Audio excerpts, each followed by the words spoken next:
mengidentifikasi apa sih yang permasalahan anak ini, apa yang dibutuhkan anak, kemudian baru ke perencanaan pembelajarannya. Ini berurusan dengan guru di sekolah ataupun terapis yang itu saling berhubungan, saling berkomunikasi bagaimana tentang perencanaan pembelajaran anak ke depannya gitu. Next.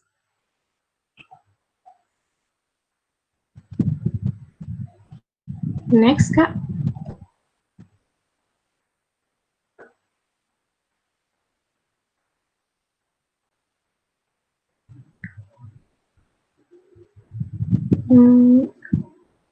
Ini selanjutnya itu apakah sudah next, Kak? Nah, ini proses identifikasi itu sama seperti tadi. Selanjutnya contoh instrumen.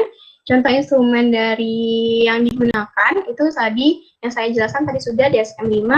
Jadi ada dalam pembelajaran, dalam pendidikan pembelajaran seorang anak autis, itu ada instrumennya yang digunakan, instrumen baku, instrumen tidak baku. Instrumen baku itu merupakan seperti yang tadi DSM 5, ataupun juga ada chart, metode chart, dan kemudian instrumen tidak baku itu apa? Itu adalah modifikasi instrumen dari baku. Jadi kayak disesuaikan dengan karakteristik anak di kelasnya. Misal di sekolah itu bagaimana karakteristik anaknya. Nah, itu merupakan suatu kelanjutan yang dilakukan oleh seorang guru di dalam kelas untuk penanganan anak didiknya di dalam kelas tersebut. Itu. Selanjutnya, Kak, next.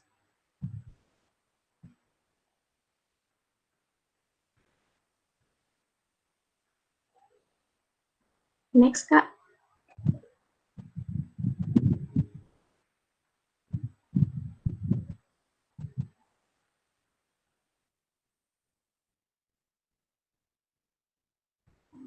Oke, nih yang tadi mungkin sudah juga saya jelaskan tadi di awal bahwa dalam hambatan-hambatan anak autis itu mereka itu sebelumnya Kak yang hambatan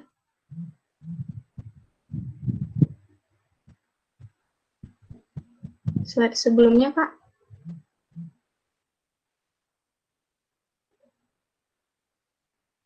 Nah, ini yang tadi karakteristik mereka. Kemudian dari karakteristik itu hasilnya menghasilkan suatu hambatan sosial, hambatan pada bidang-bidang mereka. Pertama seperti hambatan sosial emosional, kemudian hambatan fisik motorik, dan selanjutnya itu ada hambatan belajar.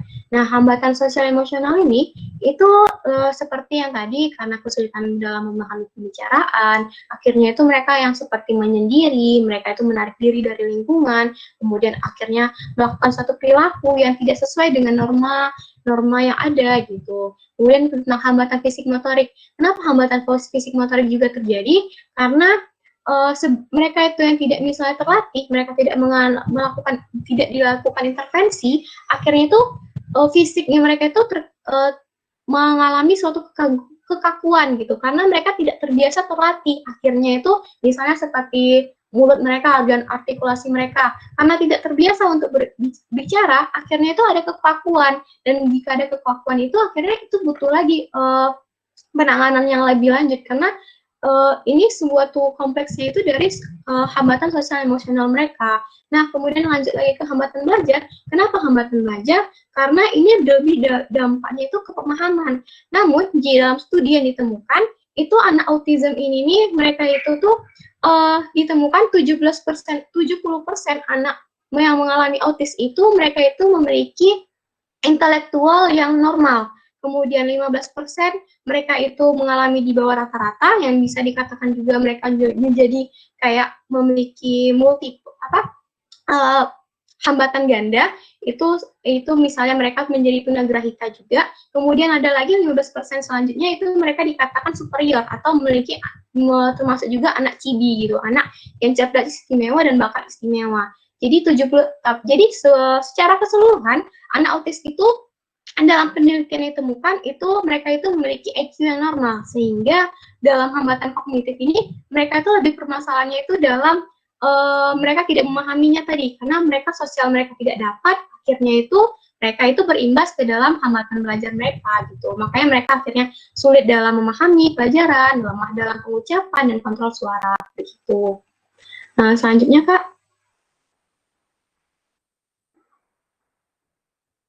Next Kak, karena ini juga tadi sudah saya jelaskan juga tadi, lanjut.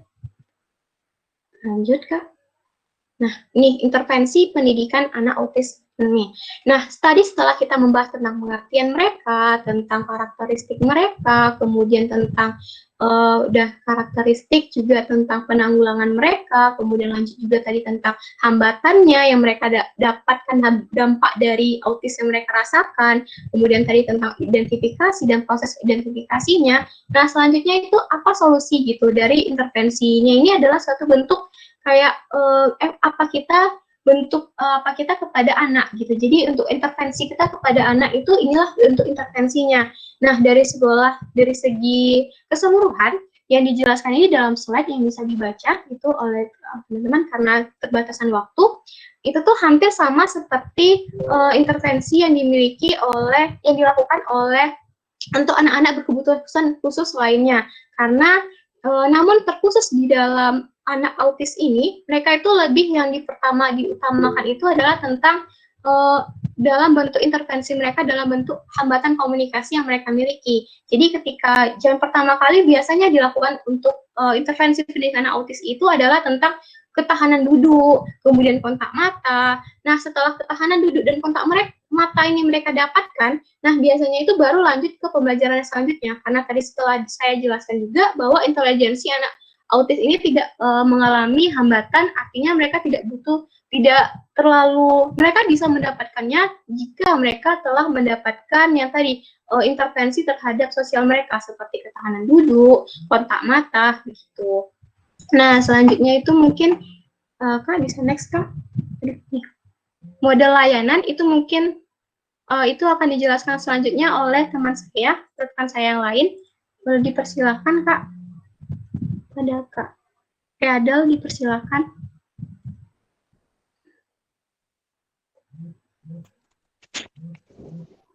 Tes, sudah kedengaran?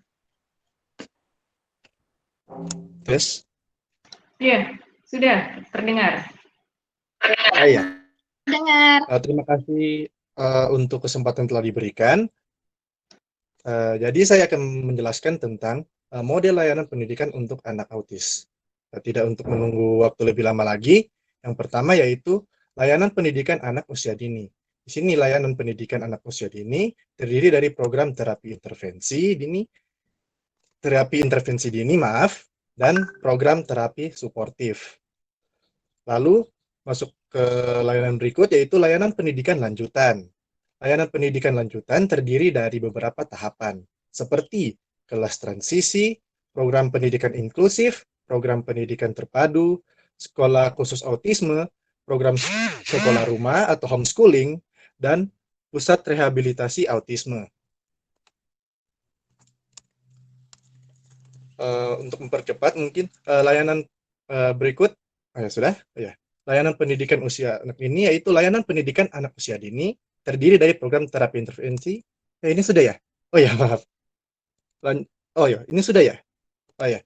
Mungkin untuk pembahasan referensi film, ada dari teman saya akan membahas secara jelas tentang film yang kami ambil.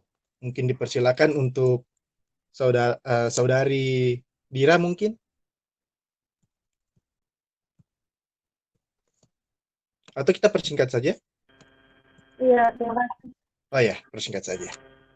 Iya, dipersingkat saja ya, waktunya sudah cukup lama. Ya, mungkin bisa langsung teman-teman langsung bertanya aja, nanti dijelaskan lebih dalam di. Oh ya.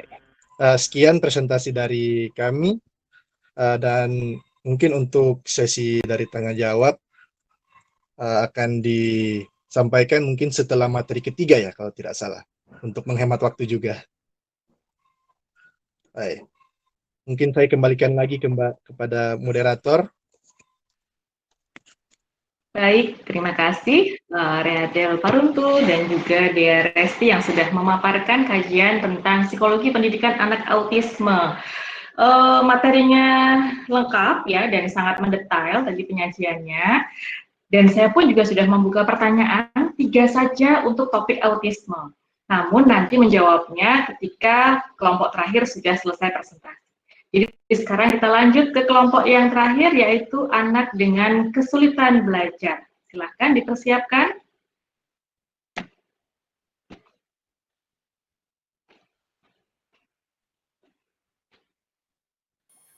Baik, sebelumnya untuk suara saya sudah terdengar.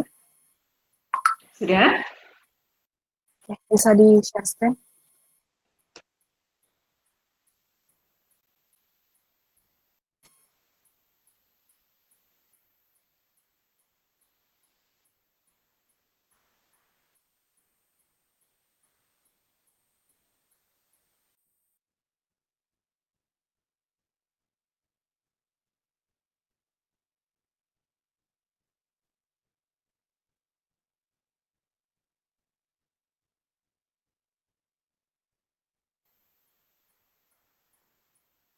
Oke, sebelumnya terima kasih atas waktu yang telah diberikan oleh Ibu Meda dan moderator dan teman-teman yang lainnya juga.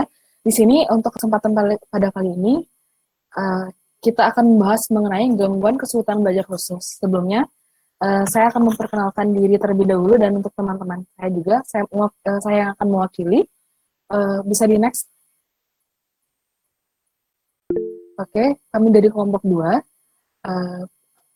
Anggota-anggotanya itu ada, yang pertama itu ada Nanda Dias Iska, saya sendiri Nadia Pratnya Dewi dari Undiksa, Nini Nur Zaini dari UPI, Sri Mulyani Indrawati dari UPI, Idewa Ayu Made Paramita Dewi dari Undiksa, Elis Listiani dari UPI, Sonia Putri Nur Hidayah Sanggula dari Universitas Negeri 19 November, Febriani Nurul Rahmah dari UNP, Zahra Sifa Salsabila dari UPI, dan Muhammad Afandi dari UNP.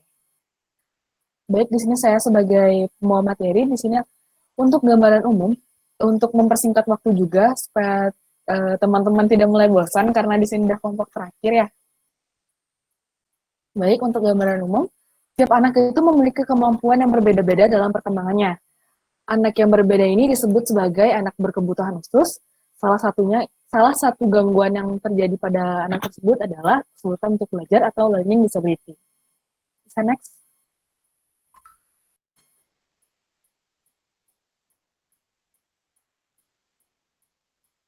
Oke, di next saja.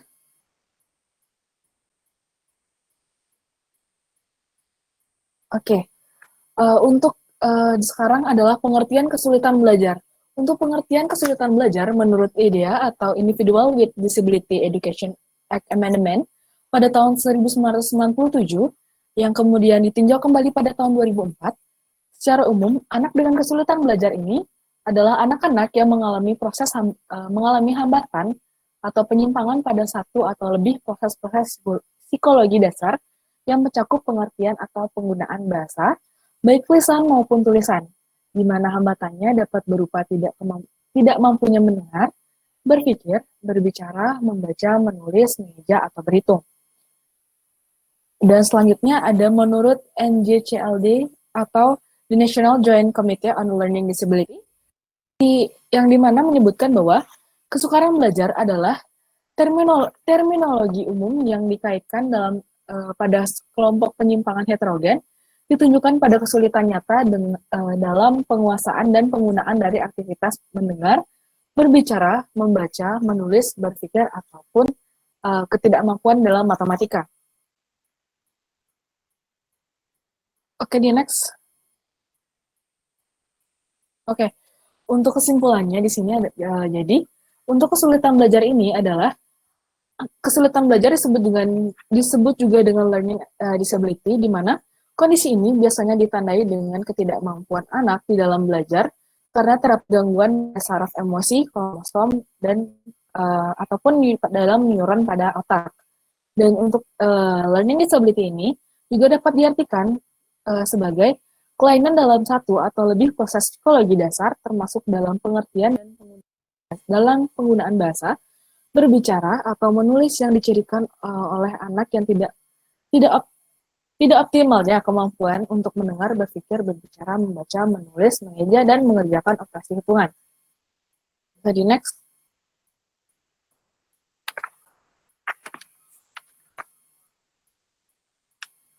Bisa di next, Kak.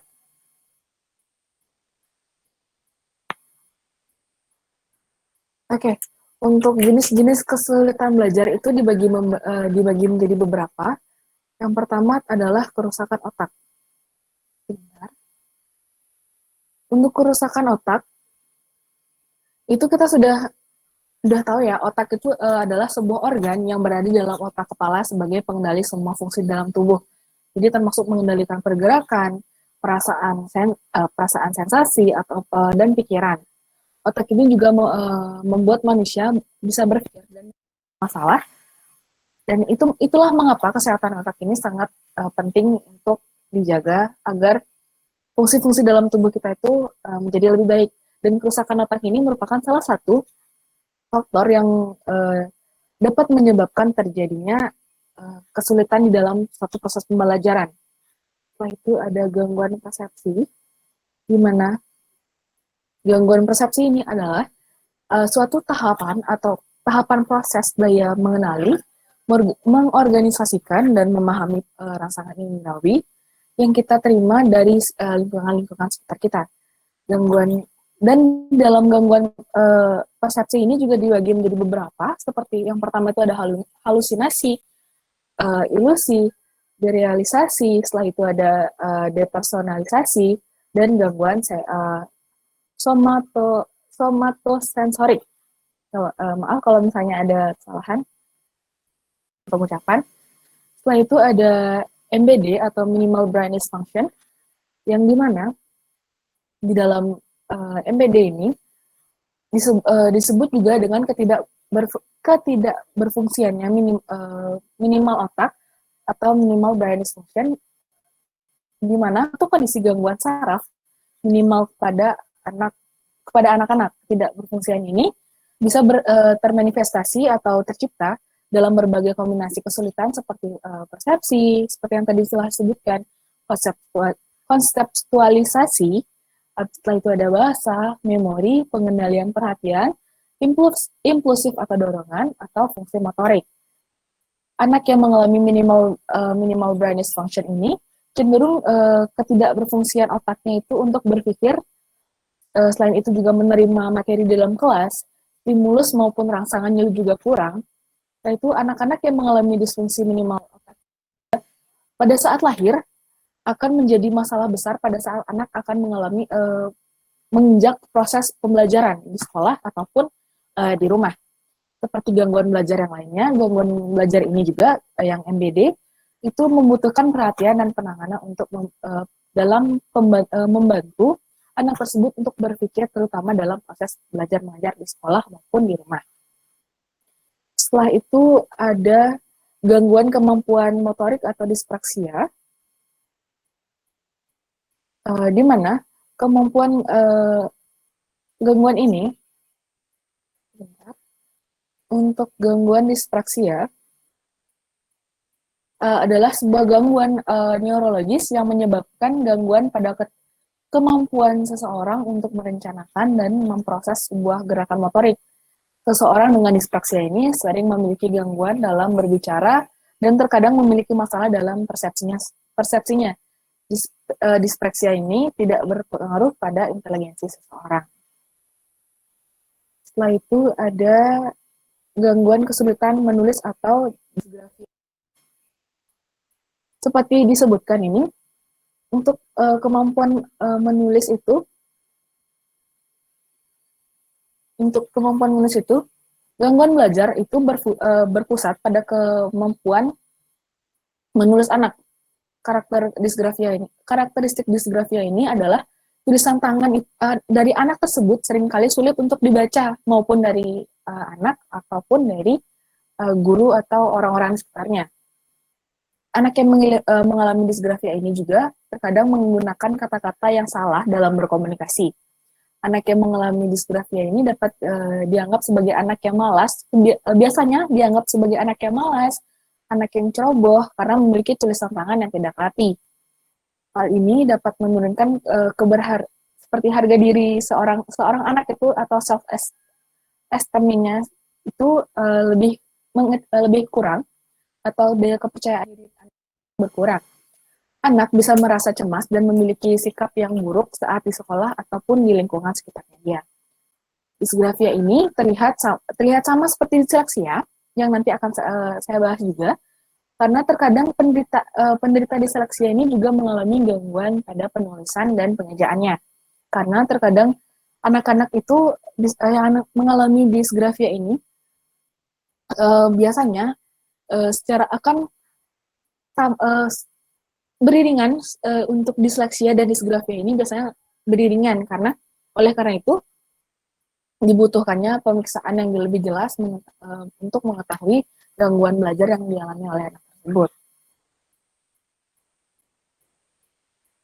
Masih di slide-nya. Oke, selanjutnya ada diskalkulia atau gangguan menghitung. Seperti yang disebutkan tadi, untuk gangguan menghitung itu merupakan salah satu istilah anak yang memiliki kesulitan dalam mempelajari konsep matematika dasar, seperti menilai, setelah itu untuk melihat waktu atau jam, penjumlahan dasar, menghafal tanggal, serta sistem penomoran. Hal ini disebabkan karena anak memiliki masalah pada otak yang berkaitan dengan kognisi matematikanya. Diskalkulia ini untuk anak terjadi karena biasanya terjadi karena faktor genetik. Selain itu juga kelahiran prematur dan di saat ibu itu mengandung, secara tidak sengaja maupun sengaja mengkonsumsi alkohol, itu yang dapat juga menyebabkan salah satu faktor yang terjadinya diskalkulia ini. Oke, selanjutnya ada gangguan dalam memahami kata atau development afasia. Dalam development afasia ini, untuk afasia ini juga secara umum berkaitan dengan disorder of brain atau injury of brain. Yang selanjutnya, banyak perbedaan dari tipe-tipe afasia ini juga sih. Atau kondisi yang dikaitkan dengan afasia seperti agnosia, parafasia, dan dysprosodia.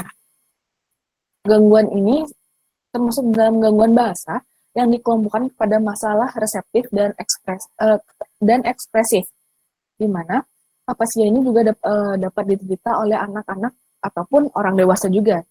Istilah development afasia ini secara luas ya, lebih digunakan kepada anak-anak walaupun sama sekali tidak berkaitan dengan masalah neurological damage. Dan afasia children ini sering diawali dengan menggunakan kata dalam penggunaan kata di umur 2 tahun, umur 2 tahun atau lebih, dan kalimat pada usia 4 tahun. Hubungan antara afasia dan kelainan neurologikal ini pada anak secara terus-menerus akan menarik perhatian para peneliti biasanya untuk mengetahui apa saja sih faktor-faktor yang menyebabkan dari afasia, development afasia ini. Seperti itu. Oke, bisa di next.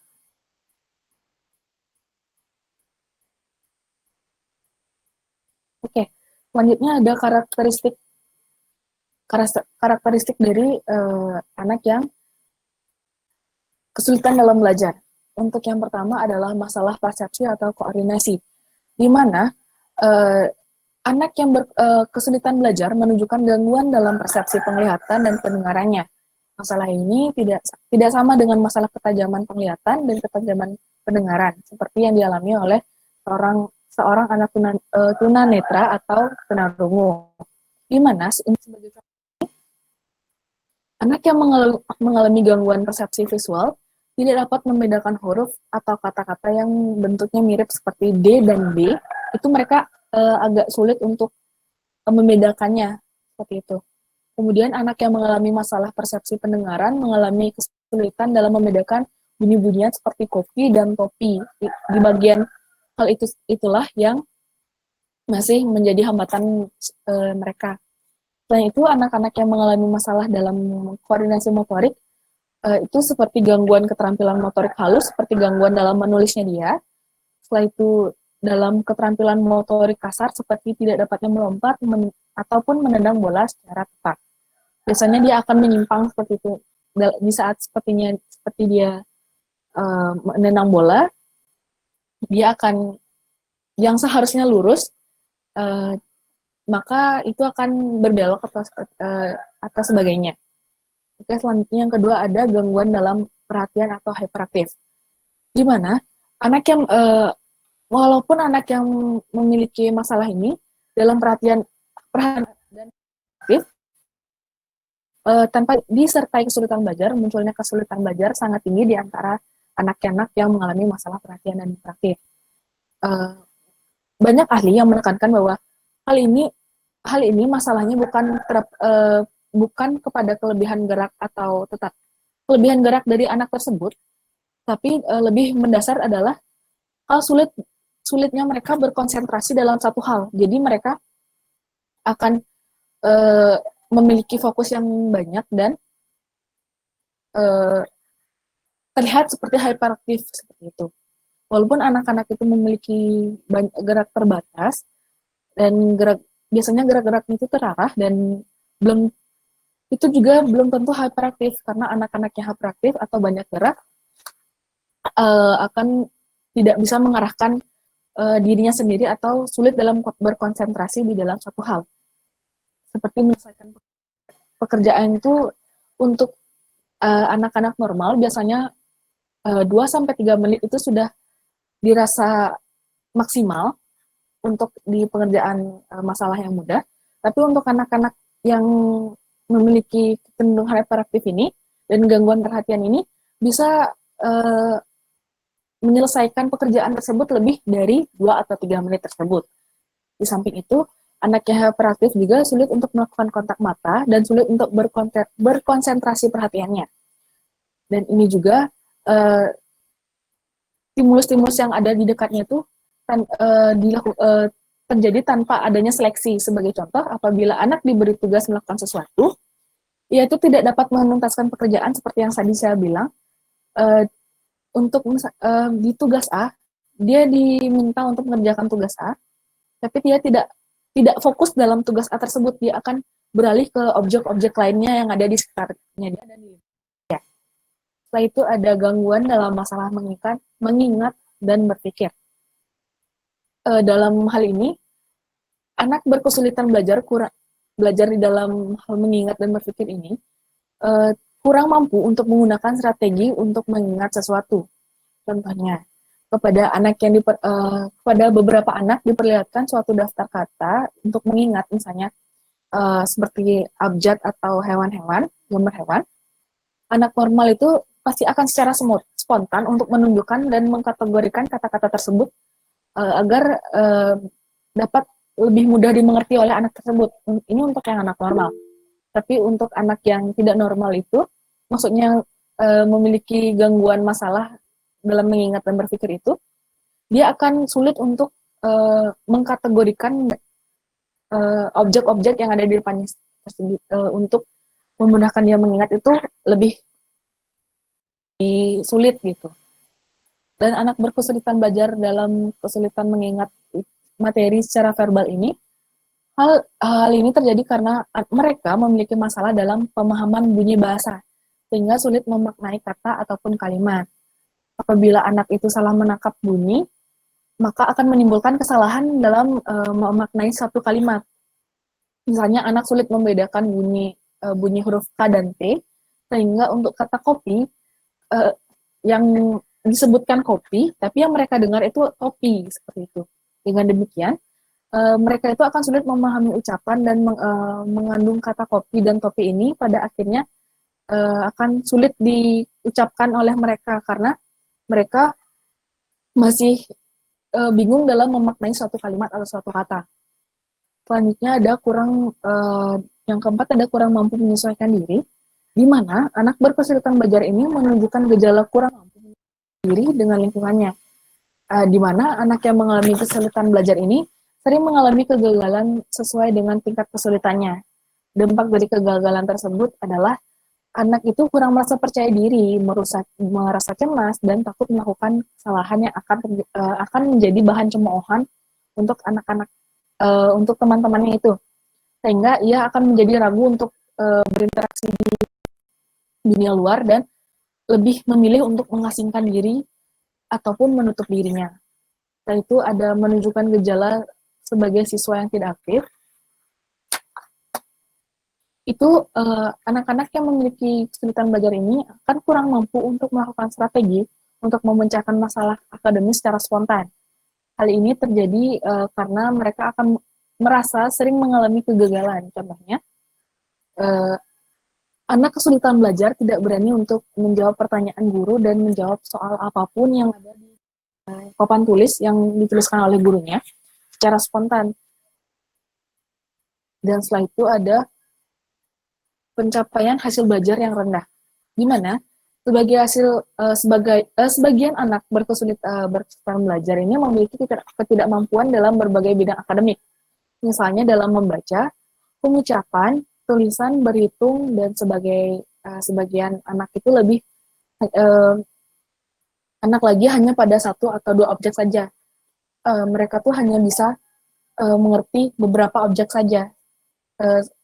Misalnya seperti membaca dan pengucapan, mereka hanya memahami hal itu dan tidak memahami hal-hal yang lainnya. Oke, di next.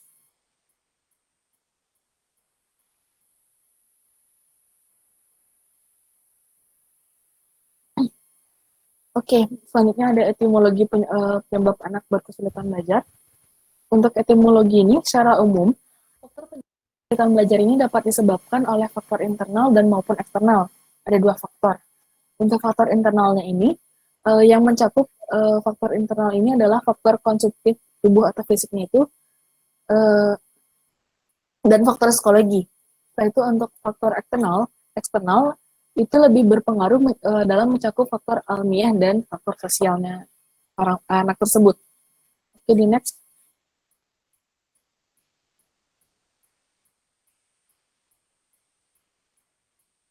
Menurut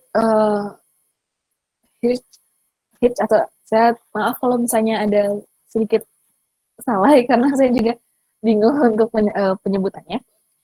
Itu menyebutkan bahwa ada beberapa 8 kategori di dalam kesulitan anak dalam belajar ini. Yang pertama adalah minimal brain dysfunction seperti yang sudah saya jelaskan itu, atau yang saya sebut fungsi minimal otak.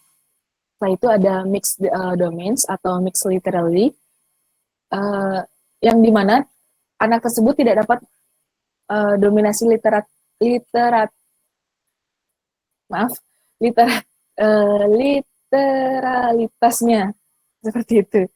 Selanjutnya ada traditional visual anomalies atau adanya penyimpangan visual. Setelah itu ada development abnormalities, yang dimana adanya perkembangan yang tidak normal pada anak tersebut.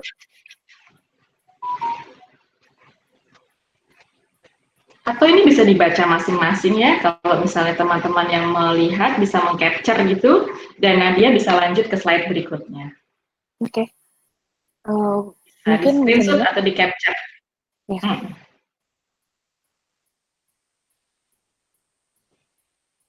Oke, bisa di next. Berarti secara umum ini faktor penyebab kesulitan dibagi menjadi dua ya, yang seperti yang tadi saya bilang. Ada dalam faktor eksternal maupun internalnya. Setelah itu ada identifikasi awal, bisa dibaca juga. Dalam yang pertama itu dalam mencatat anak-anak dengan berbagai indikasi, antara lain bisa tugas atau kegiatan akademisnya itu sering tidak selesai atau kualitas pekerjaannya itu selalu buruk atau kurang baik, di mana dia itu akan membandingkan hasil-hasil tugasnya dia atau kegiatan-kegiatan yang dia lakukan itu kepada teman-teman sebayanya atau teman-teman di lingkungan sekitarnya dia. Setelah itu tidak adanya motivasi belajar, di mana anak tersebut akan memiliki seperti keinginan untuk saya menggunakan bahasa saya sendiri ya, seperti ngapain sih belajar gitu, kayak